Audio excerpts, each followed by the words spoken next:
Hello friends, welcome to my channel. I am Rathod Pal. Today I teach about the legal system as a very important component of a business environment.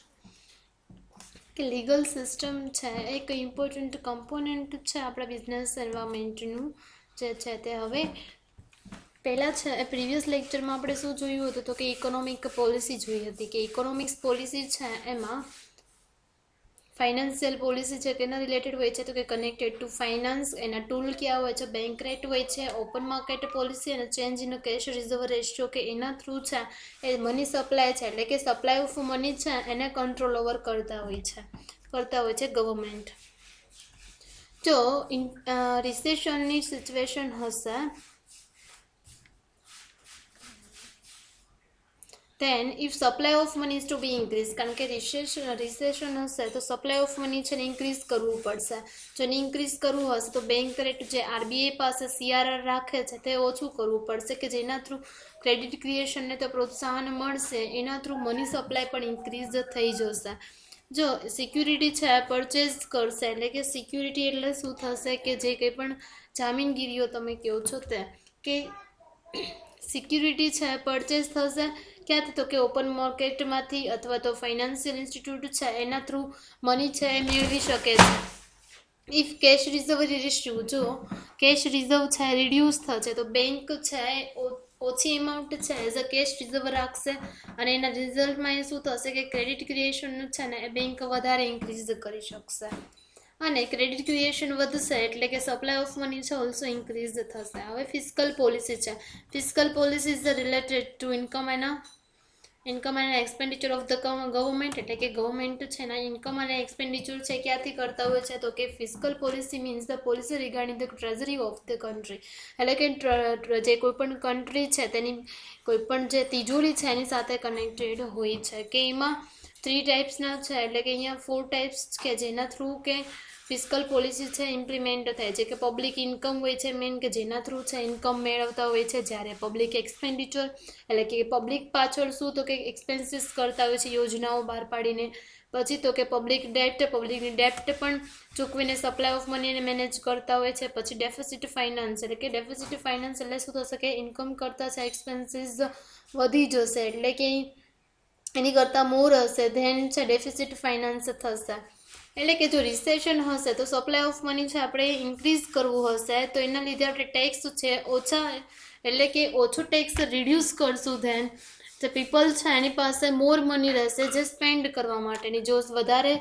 લોકો છે મોર money spend કરશે than demand છે also increase થશે અને recession છે એ control over થઈ જશે તેવી જ રીતે ગવર્મેન્ટ છે પબ્લિક ના જે ડેપ્ટ છે એનું દેવું છે ને ચૂકવીને પણ મની છે પીપલ પાસે વધારે રાખી શકે છે કે જેના થ્રુ એક્સપેન્ડિચર એ ઇન્ક્રીઝ થઈ શકે અને ડિમાન્ડ પણ ઇન્ક્રીઝ થાય અને બી જે રિસેશન છે એને પણ કંટ્રોલ ઓવર કરી શકે થર્ડ વન છે ઇન્ડસ્ટ્રીયલ પોલિસી છે કોના પર અસર કરે છે તો કે કોઈ પણ ઇન્ડસ્ટ્રીઝનું ડેવલપમેન્ટ છે એના પર અસર કરતી હોય છે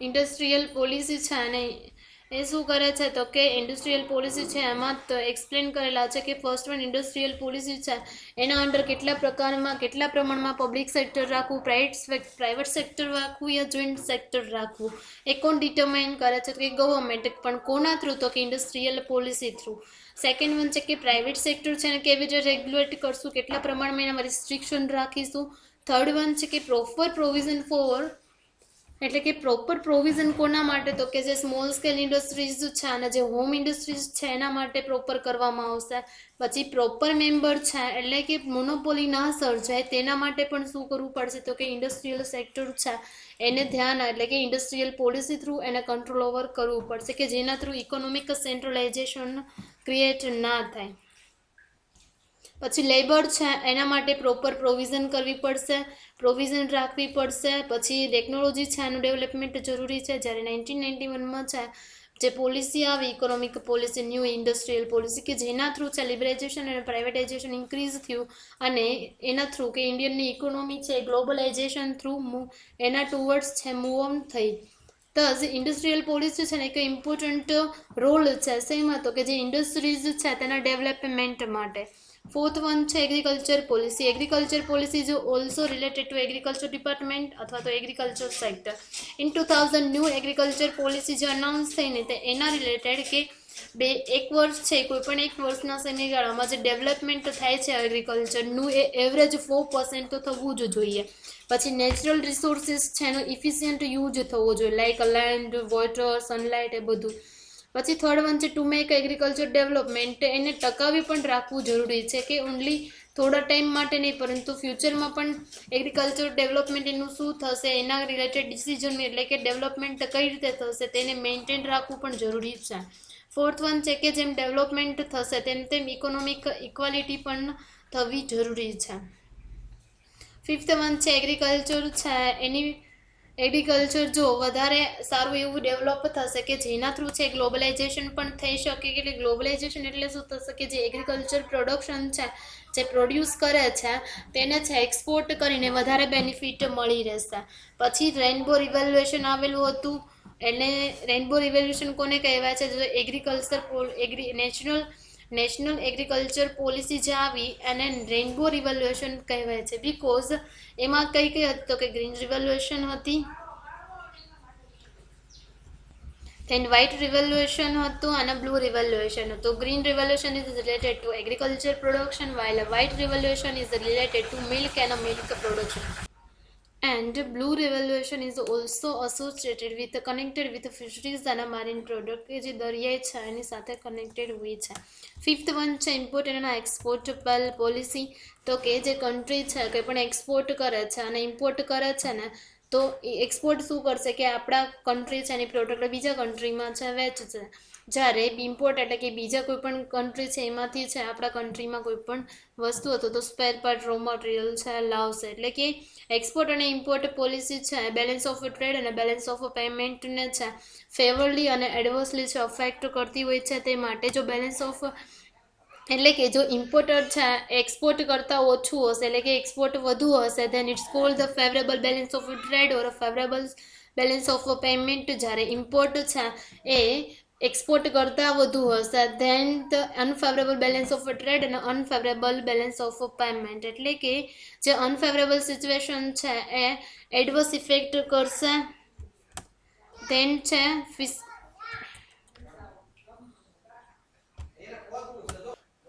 એટલે જે ઇમ્પોર્ટ અને એક્સપોર્ટ પોલિસી છે ફોરેન ટ્રેડ પર અસર કરે છે. જ્યારે ફોરેન ટ્રેડ છે એક ઇમ્પોર્ટન્ટ કમ્પોનન્ટ છે કે જે બિઝનેસ એન્વાયરમેન્ટ છે એની જે આખી ઇકોનોમી છે એને અસર કરે છે. સિક્સ્થ વન છે government policy regarding service sector. Service sector છે એમાં મેઇન છે ઇન્ફ્રાસ્ટ્રક્ચર સર્વિસીસ થશે કે જેમ ઇન્ફ્રાસ્ટ્રક્ચર સર્વિસીસ છે એ સારી હશે તેના લીધે ડેવલપમેન્ટ ઓફ એગ્રીકલ્ચર અને ઇન્ડસ્ટ્રીઝ છે વધશે. એમાં નીચે છે ઇરિગેશન ધેટ મીન્સ સિંચાઈ કરે છે તે, ઇલેક્ટ્રિસિટી, બેન્કિંગ, ટ્રાન્સપોર્ટ, પછી કમ્યુનિકેશન, એજ્યુકેશન અને હેલ્થ. એને એટલે કે જો ઇન્ફ્રાસ્ટ્રક્ચરની જે ફેસિલિટી છે એ પ્રોપર નહીં હશે તેને એગ્રીકલ્ચર અને જે ઇન્ડસ્ટ્રીઝ સેક્ટર છે ફૂલી ડેવલપ્ડ નહીં થશે. જો કન્ટ્રીમાં છે એગ્રીકલ્ચરનું ડેવલપમેન્ટ કરવું હોય તો આપણે ઇન્ફ્રાસ્ટ્રક્ચર ફેસિલિટી છે એને પ્રોપરલી અને રેપિડલી છે એને ડેવલપ કરવી પડશે. તેના માટે ગવર્મેન્ટ શું કરે છે તો કે નેસેસરી એવા જરૂરી એવા ચેન્જીસ કરે છે. શેમાં તો કે બેન્કિંગ પોલિસી ક્રિએટ કરે છે, પછી ઇરિગેશન પોલિસી કરે છે, પછી પોલિસી રિગાર્ડિંગ ટુ એનર્જી એટલે કે જે ઇલેક્ટ્રિસિટી હોય છે તેની સાથે, પછી ટ્રાન્સપોર્ટ પોલિસી, પછી policy regarding communication, policy of education policy એટલે કે પબ્લિક હેલ્થ પોલિસી છે. આ બધાને લીધે effort are made for the development of a service sector કે સર્વિસ સેક્ટર છે એને કઈ રીતે ડેવલપમેન્ટ થઈ શકે કે આ પોલિસી છે સર્વિસ સેક્ટરને ઇન્ફ્લુએન્સ કરે છે બિઝનેસ એન્ટરપ્રાઇઝીસને. કારણ કે as a part of a business એન્વાયરમેન્ટનો જે પાર્ટ છે તેના માટે બધા જ જે બિઝનેસ એન્ટરપ્રાઇઝીસ છે જે કંઈ પણ કંપની છે તો બિઝનેસ કરે છે તો એના માટે જે આ બધી પોલિસી છે કે ગવર્મેન્ટ જે સર્વિસ સેક્ટરમાં ચેન્જીસ કરે છે એના રિલેટેડ અવેરનેસ હોવી જરૂરી છે. હવે ફિફ્થ વન છે legal system. Legal system prevailing in a country is a very important component of a business environment. એટલે કે જે પ્રેઝન્ટમાં છે એ કંઈ પણ લીગલી જે કંઈ પણ કોન્સ્ટિટ્યુશનલી ચેન્જીસ આવે છે, for an example GST, goods and services tax, કે એના લીધે છે એ કોઈ પણ બિઝનેસ એન્વાયરમેન્ટ છે તો એનું આખું છે એમાં ચેન્જીસ થયેલું છે. General laws as well as a business law affect the business enterprise directly or indirectly. એટલે કે જનરલ લો હોય અથવા તો એની સાથે સાથે બિઝનેસ લો હોય છે ને એ કોઈ પણ બિઝનેસ એન્ટરપ્રાઇઝ છે ને તો ડિરેક્ટલી અથવા તો ઇનડિરેક્ટલી છે એ અસર કરતા હોય છે. No business can be manage neglecting the law of the country. એટલે કે જે લો છે એટલે કે જે કોન્સ્ટિટ્યુશનલી કંઈ પણ ચેન્જીસ આવે છે તો એનાથી હવે ના થઈ શકે. In setting of the business કોઈ પણ બિઝનેસ સેટ કરતા હોય અથવા તો ન્યૂ બિઝનેસ સ્ટાર્ટ કરતા હોય ને પ્લાનિંગ ફોર અ ડેવલપમેન્ટ, એટલે કે જો ડેવલપમેન્ટ કરવાનું પણ પ્લાનિંગ કરતા હોય તો તેના માટે the laws related to the business have to be obeyed. એટલે કે જે બિઝનેસ રિલેટેડ કંઈ પણ લો છે, કોન્સ્ટિટ્યુશનલી કોઈ લોઝ છે અથવા તો ક્લોઝ છે તો એને છે એ ફોલો ઓફ કરવી અથવા તેને પાળવું છે ખૂબ જ જરૂરી છે. In a majority of the country business activities are regulated by laws. એટલે કે જે જાજા ભાગે જે કન્ટ્રી છે ને એના મેજોરિટી ઓફ ધ કન્ટ્રી જે બિઝનેસ એક્ટિવિટી છે એ કોના દ્વારા રેગ્યુલેટ કરવામાં આવે છે તો કે લો દ્વારા છે એને રેગ્યુલેટ કરવામાં આવે છે. એટલે કે કાયદેસર છે એને કરવામાં આવેલું છે. કે lose regarding trade and commerce include norms about the quality of goods, packaging અને મેથડ ઓફ એન્કરેજિંગ સેલિંગ. એટલે કે લો છે કે એના રિલેટેડ તો કે ટ્રેડ અને કોમર્સ છે એમાં કઈ કઈ લોઝ છે અથવા તો ક્યાં કાયદાઓ હોય છે. Norms about the quality of goods, એટલે કે ગુડ્સ છે એની ક્વોલિટી કેવી રાખવી, એવી ક્વોલિટી રાખશું કે જેના થ્રુ કોઈ પણ કસ્ટમર છે એને એડવર્સ ઇફેક્ટ ના થાય. જ્યારે પેકેજિંગ કેવું રાખવું, આના મેથડ ઓફ એન્કરેજિંગ સેલિંગ કરવાની જે મેથડ છે એટલે કે જે અમુક છે લિમિટમાં પણ એડવર્ટાઇઝમેન્ટ હોય છે કે અમુક લિમિટ બાર છે એ પણ એડવર્ટાઇઝમેન્ટ છે એના પણ રૂલ્સ અને રેગ્યુલેશન હોય છે. તે કે આ બધા ટ્રેડ અને કોમર્સ રિલેટેડ છે એ નોર્મ્સ છે અથવા તો લોઝ છે તો એનું એટલે કે એના અવેરનેસ જરૂરી છે. In many countries there R strict lose that protect the interest of the customer. એટલે કે ઘણી બધી કન્ટ્રીઝ છે કે જેમાં સ્ટ્રિક્ટ લો છે કે જેના થ્રુ કસ્ટમર છે એનું ઇન્ટરેસ્ટ કેમ તો કે એનું ઇન્ટરેસ્ટને પ્રોટેક્શન મળે તેના માટે લોઝ કેવા રાખવામાં આવેલા છે તો કે સ્ટ્રિક્ટ રાખવામાં આવેલા છે, એટલે કે કડક રાખવામાં આવેલા છે. In all the countries at present preservation of environment અને natural resources have become a priority. એટલે કે એન્વાયરમેન્ટ છે એને બહુ એટલે કે પ્રિઝર્વેશન ના થાય અને નેચરલ રિસોર્સિસ છે એને વધારે યુઝ કરી શકીએ. બિકોઝ નેચરલ રિસોર્સિસ છે ને એક સ્કેરસિટી છે એટલે એને વધારે બેનિફિશિયલી અને મેક્સિમમ યુઝ કરવા પડશે કે એને છે પ્રાયોરિટી આપવામાં આવે છે. Laws and regulation are enforce strictly regarding the protection of the environment અને નેચરલ રિસોર્સિસ. એટલે કે એન્વાયરમેન્ટ છે એને પ્રોટેક્શન મળી શકે અને જે નેચરલ રિસોર્સિસ છે એનો મેક્સિમમ યુઝ કરી શકે તેના રિલેટેડ જે રેગ્યુલેશન છે એ કેવા તો કે સ્ટ્રિક્ટલી બનાવવામાં આવેલા છે. કંઈ પણ રેગ્યુલેશન છે અથવા તો લોઝ છે તે એ સ્ટ્રિક્ટલી એટલે કે કડક છે અથવા તો બહુ જ સ્ટ્રિક્ટલી બનવામાં આવેલા છે કે બધાને એને ફોલોઅપ કરવા પડે છે. In some countries certain brands અને trademarks have to be a printed on a packing. એટલે કે અમુક કન્ટ્રીઝ છે એમાં સર્ટેન બ્રાન્ડ્સ હોય છે અથવા તેનું જે ટ્રેડમાર્ક છે એ પેકિંગમાં જ છે પ્રિન્ટેડ કરાયેલું હોય છે. ટ્રેડમાર્ક છે એટલે શું થશે કે ટ્રેડમાર્ક એક એવો સિમ્બોલ છે કે જે કંપની છે એની વસ્તુ માટે કોઈ પણ વિશેષ ચિહ્ન પછી ડિઝાઇન અથવા તો નામનો ઉપયોગ કરે છે. કે ફોર એન એક્ઝામ્પલ સિમ્બોલ તમે કહી શકો કે જે કોઈ પણ કન્ટ્રી છે તો કોઈ પણ કંપની છે તો એનું એટલે કે ઓળખી શકે. For an example Apple company છે તો એનો એપલ સિમ્બોલ છે, મર્સિડીઝ પછી ઇન્ફોસિસ પછી એ બધી જ કંપની છે તો એના સિમ્બોલ છે કે જેના થ્રુ છે એ ઓળખાય છે. જ્યારે આ છે એના ટ્રેડમાર્ક છે. તેવી જ રીતે સ્લોગન પણ હોય છે બધી કંપનીઝના. જે ટ્રેડમાર્ક અને જે સ્લોગન હોય છે એમાં બંનેમાં ડિફરન્સ હોય છે.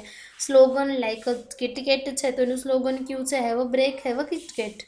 પછી ડેરી મિલ્કનું શું છે, કુછ અચ્છા હો જાય કુછ મીઠા હો જાય. પછી એપલ છે એનું શું છે તો કે થિંક ડિફરન્ટ, બધાથી છે તમે કંઈક અલગ વિચારો તેમ. પછી ગૂગલનું ડોન્ટ બી એવલ એટલે કે નેગેટિવ નહીં થવાનું અથવા તો ખરાબ નહીં બનવાનું. પછી તો કે યુટ્યુબ છે બ્રોડકાસ્ટ યોર સેલ્ફ એટલે કે તમારી જાત છે એને બ્રોડકાસ્ટ કરો અથવા તો તમારી તમે કંઈ પણ બોલો છો તમારા ઓપિનિયન છે પ્રોપર તમે રાખી શકો. પછી તો કે યુટ્યુબ થઈ ગયું. પછી ઇન્સ્ટાગ્રામ છે કેપ્ચર ને શેર ધ વર્ડ્સ મુમેન્ટ એટલે કે જે વર્ડ્સની મુમેન્ટ છે એને કેપ્ચર કરવાની અને શેર કરવાની. એટલે કે જે કોઈ પણ ટ્રેડમાર્ક છે have printed on the packing એટલે કે જે પેકિંગ કરે છે તો એમાં ટ્રેડમાર્ક હોવું જોઈએ અને બ્રાન્ડ છે એનું પણ હોવું જોઈએ. In some countries the brands અને ટ્રેડમાર્ક્સ હેવ બીન પ્રોહિબિટેડ કે અમુક કંપની કન્ટ્રીઝ એવી છે કે અમુક બ્રાન્ડ અને ટ્રેડમાર્ક છે એ એના માટે એટલે કે પ્રતિબંધ હોય છે કે એવું છે રાખી ના શકે. In many countries the advertising campaign has been restricted two increase the selling એટલે કે સેલિંગને ઇન્ક્રીઝ કરવા માટે પણ છે એડવર્ટાઇઝમેન્ટ છે એ બી લિમિટમાં થવી જોઈએ. ઇન ઇન્ડિયા અને some other countries there are restriction to on intoxicant and harmful things like cigarettes, tobacco, etc. એટલે કે જે ઇન્ડિયા છે અને જે અધર કન્ટ્રીઝ છે તેમાં જે રિસ્ટ્રિક્શન છે કોના પર રાખેલા છે તો કે ઇન્ટોક્સિકન્ટ એટલે કે લાઈક ડ્રગ્સ તમે લઈ શકો છો અને harmful things like cigarette, tobacco છે બધા છે હાર્મફુલ એટલે કે આપણને છે એડવર્સ ઇફેક્ટ કરે છે આપણી હેલ્થ માટે.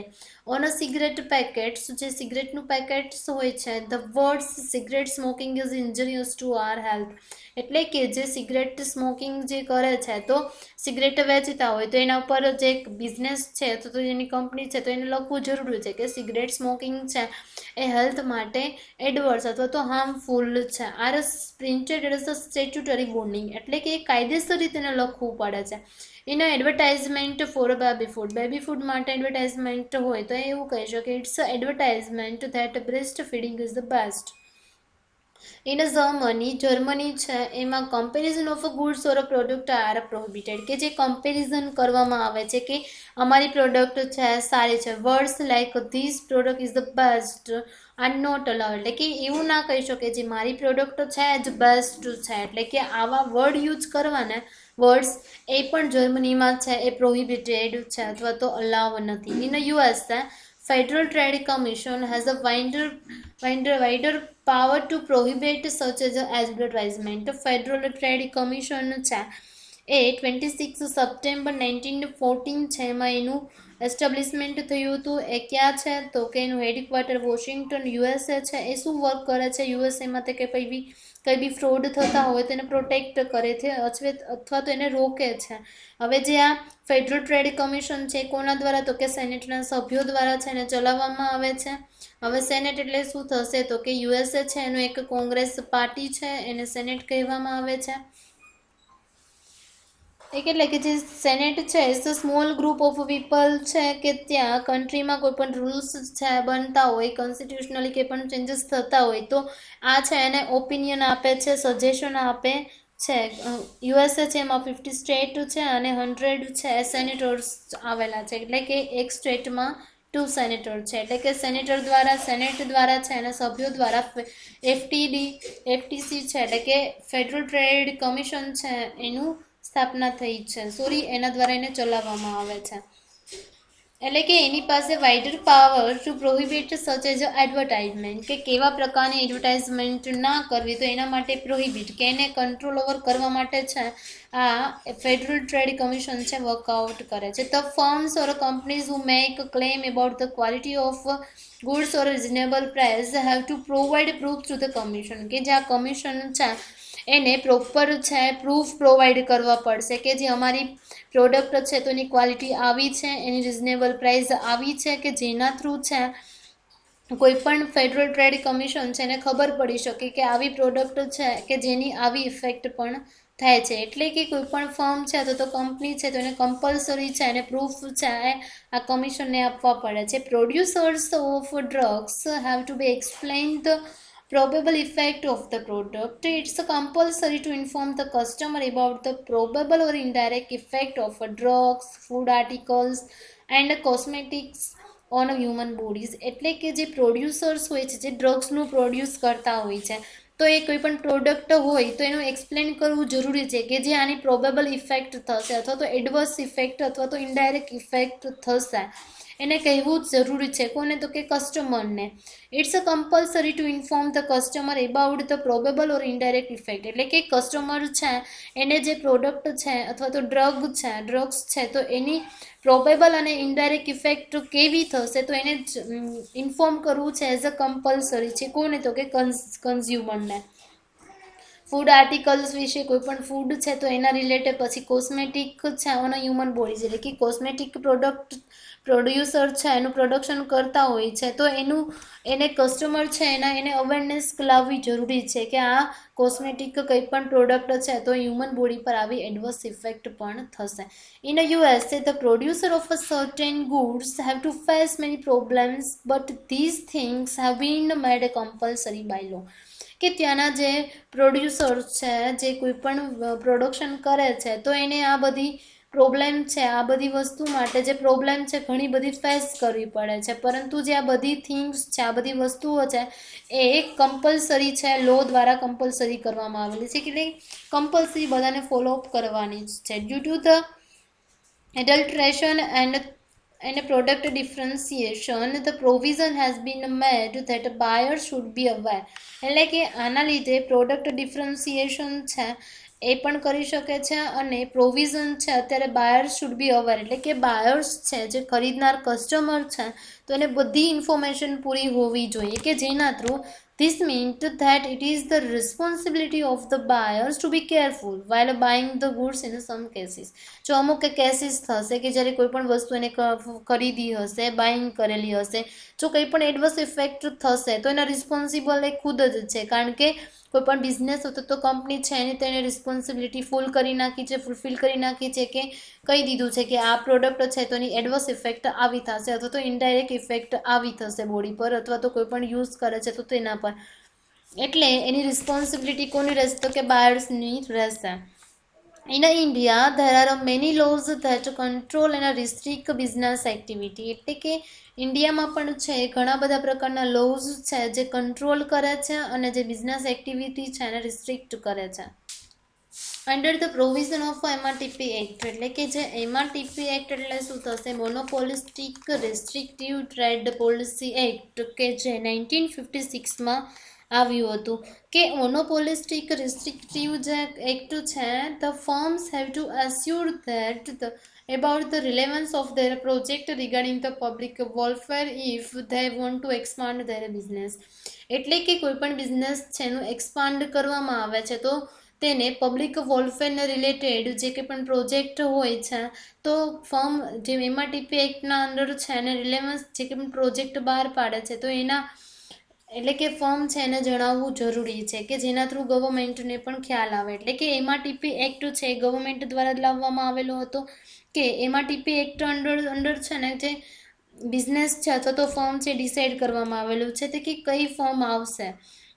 25 કરોડ જેટલું જેની એની કરતાં વધારે અસેટ હશે, એટલે કે વધારે જેની મિલકત હશે 25 કરોડ કરતાં, એ જ ફર્મ છે આના અંડર આવે છે. જ્યારે આના પ્લેસમાં છે અત્યારે MRTP એક્ટ છે નીકળી ગયું છે જે 2002થી કોમ્પિટિશન એક્ટ છે કે જે કોમ્પિટિશન એક્ટ છે એ ઓલામાં છે રિસ્ટ્રિક્શન હતું, જ્યારે આમાં છે કોઈ પણ બિઝનેસ છે એમાં સજેશન, એટલે કે એને બીજી કંપની છે એ ઇઝીલી આવી શકે છે. આમાં કન્ઝ્યુમર છે એને એનું ઇન્ટરેસ્ટ કેવું છે એની વધારે પ્રાયોરિટી આપવામાં આવશે, જ્યારે બીજી કંપની છે ઇઝીલી એન્ટર થઈ શકે છે. એટલે કે MRTP એક્ટ છે કે government of India has a wider power with a restrictive provision under this act, કે આ એક્ટની અંદર છે એ ગવર્મેન્ટ ઓફ ઇન્ડિયા છે એની પાસે ઘણો બધો પાવર છે કે જેના થ્રુ એ રિસ્ટ્રિક્ટિવ એટલે કે કંટ્રોલ ઓવર કરી શકે. The industrial permit system of Government of India plays an important role in determining the place of industrial unit. એટલે કે ઇન્ડસ્ટ્રીયલ પરમિટ સિસ્ટમ છે એ ગવર્મેન્ટ ઇન્ડિયાની છે કે ઇમ્પોર્ટન્ટ રોલ પ્લે કરે છે. શેમાં? તો કે ઇન્ડસ્ટ્રીયલ યુનિટ છે તેનું પ્લેસ કઈ રીતે ડિટરમાઇન કરવું તે. કેપેસિટી ઓફ પ્રોડક્શન, એટલે કે પ્રોડક્શન કરવાની કેપેસિટી કેટલી છે, and the process of production, In the same way, import permit policy restrict and regulate the import of machinery, પછી રો મટીરિયલ, પછી સ્પેર પાર્ટ એટસેટ્રા. એટલે કે જે ઇમ્પોર્ટ કરે છે તો એની જે પરમિટ હોય છે, એટલે કે જે ઇમ્પોર્ટ પરમિટ પોલિસી છે એ શું કરે છે કે કંટ્રોલ કરે છે કે કેટલા પ્રમાણમાં છે machinery, raw material, spare part છે એ લાવવામાં આવશે, એટલે કે ઇમ્પોર્ટ કરવામાં આવશે. Some acts that make provision regarding the capital issue, એટલે કે કેપિટલ ઇસ્યુના રિલેટેડ પણ પ્રોવિઝન્સ હોય છે. There are also provision regarding the loan છે કેટલી લેવી, પછી ફાઇનાન્શિયલ સિસ્ટમ કેવી રીતે ચલાવવી, પછી પ્રાઇઝીસ કેટલા રાખવા, પછી રેમ્યુનરેશન ઓફ ધ મેનેજમેન્ટ કેડર્સ, એટલે કે મેનેજમેન્ટ કેડર એટલે કે જે મેનેજમેન્ટ હોય એના જે કેડર હોય છે, ડાયરેક્ટર, સીઈઓ, પછી એના જે એક્ઝિક્યુટિવ્સ હોય છે તો એનું રેમ્યુનરેશન કેટલું રાખવું, એટસેટ્રા. કે બિઝનેસ મસ્ટ બી પ્લાન અને manage keeping this provision of law in mind, એટલે કે જે બિઝનેસ છે જ્યારે એનું પ્લાનિંગ કરે છે અથવા તો મેનેજમેન્ટ કરે છે તો આ બધી લો, આના રિલેટેડ લો છે એટલે કે જે કાયદો છે એની રિલેટેડ પ્રોવિઝન છે એને માઇન્ડમાં રાખવી જરૂરી છે. The manager of a business enterprise must have the knowledge of various lose related to business, એટલે કે જેટલી પણ લો છે જે બિઝનેસને અસર કરે છે તો એનું નોલેજ હોવું કોને જરૂરી છે, તો કે જે બિઝનેસના મેનેજર છે અથવા તો એન્ટરપ્રાઇઝ છે એને જરૂરી છે જાણકારી હોવી. લોઝ એટલે કે લેબર લોઝ આવે, પછી લોઝ રિલેટેડ ટુ પોપ્યુલેશન એટલે કે વસ્તી સાથે કંઈ પણ લો છે એ કનેક્ટેડ હોય છે. પછી તો કે ફોરેન એક્સચેન્જ રેગ્યુલેશન એટલે કે જે વિદેશી કોઈ પણ વેપાર થાય છે તો એના રેગ્યુલેશન કંઈ પણ ચેન્જીસ થશે. પછી કન્ઝ્યુમર પ્રોટેક્શન એક્ટ એટલે કે કન્ઝ્યુમર છે એના રિલેટેડ કંઈ પણ પ્રોટેક્શન આપવામાં આવે છે તો એના એક્ટમાં કંઈ પણ સુધારા વધારા કરેલા હશે તે are the lose that govern અને રેગ્યુલેટ બિઝનેસ એન્ટરપ્રાઇઝ, એટલે કે બિઝનેસ એન્ટરપ્રાઇઝ છે એને ધ્યાન રાખવું જરૂરી છે. The manager of a business enterprise must have adequate knowledge of all such norms, એટલે કે જેટલી પણ લોઝ આપેલી છે તો બધાનું એટલે નોલેજ હોવું જરૂરી છે. કોની પાસે, તો કે બિઝનેસ એન્ટરપ્રાઇઝ પાસે. એટલે હવે છે રિવાઇઝ કરીશું કે લીગલ સિસ્ટમ છે એક ઇમ્પોર્ટન્ટ કમ્પોનન્ટ છે બિઝનેસ એન્વાયરમેન્ટનું, કે જનરલ લોઝ અને જે બિઝનેસ લો છે એ કોઈ પણ બિઝનેસ એન્ટરપ્રાઇઝ છે ને ડાયરેક્ટલી અથવા તો ઇનડિરેક્ટલી છે અસર કરતું હોય છે. કોઈ પણ કન્ટ્રી છે એ કોઈ પણ બિઝનેસ છે એના જે કોઈ પણ કન્ટ્રીના જે લો છે એના દ્વારા અસર ના થાય એવું બની શકતું નથી અથવા તો હવે થઈ શકતું નથી. કોઈ પણ બિઝનેસ ન્યૂ સ્ટાર્ટ કરતા હશે અથવા તો ડેવલપમેન્ટ કરવાનું વિચારતા હશે તો કોઈ પણ બિઝનેસમેન છે એને બિઝનેસ રિલેટેડ કોઈ પણ લો છે તો એને ફોલોઅપ કરવી પડશે. કે કારણ કે જે મેજોરિટી ઓફ ધ કન્ટ્રી છે, જજાભાગી કન્ટ્રી છે એનું જે બિઝનેસ એક્ટિવિટી છે લો દ્વારા જ છે રેગ્યુલેટ કરે છે. એટલે કે લો રિગાર્ડિંગ ટુ ટ્રેડ અને કોમર્સમાં શું થશે કે નોમ about the quality of goods, packaging, method of encouraging selling કરવા માટેની જે મેથડ છે તે એ ઘણી કન્ટ્રી છે કે જેમાં કન્ઝ્યુમર છે એનું ઇન્ટરેસ્ટ કઈ રીતે પ્રોટેક્ટ કરી શકે તો એની પણ સ્ટ્રિક્ટ લો છે. જ્યારે નેચરલ રિસોર્સિસ અને જે એન્વાયરમેન્ટ છે એને પ્રોટેક્શન મળે તેના માટે છે એ લોઝ છે અને રેગ્યુલેશન છે એને સ્ટ્રિક્ટલી ફોલોઅપ કરવામાં આવે છે. જ્યારે અમુક કન્ટ્રી છે એમાં અમુક પ્રકારનું ટ્રેડમાર્ક એટલે કે સાઇન અથવા તો જે કોઈ પણ સિમ્બોલ યુઝ કરે છે તો બ્રાન્ડ છે એ પેકેજિંગમાં પ્રિન્ટ કરવી કમ્પલસરી છે એટલે કે જરૂરી છે. જ્યારે સમ કન્ટ્રીઝ છે એમાં કોઈ પણ ટ્રેડમાર્ક્સ છે એવી કયું ટ્રેડમાર્ક ના રાખવું એટલે કે એમાં પણ રિસ્ટ્રિક્શન હોય છે કે અમુક પ્રમાણમાં છે એ સમ કન્ટ્રીઝ છે મેની કન્ટ્રીઝમાં એવું હોય છે કે એડવર્ટાઇઝમેન્ટ પણ છે લિમિટમાં કરવાની હોય છે.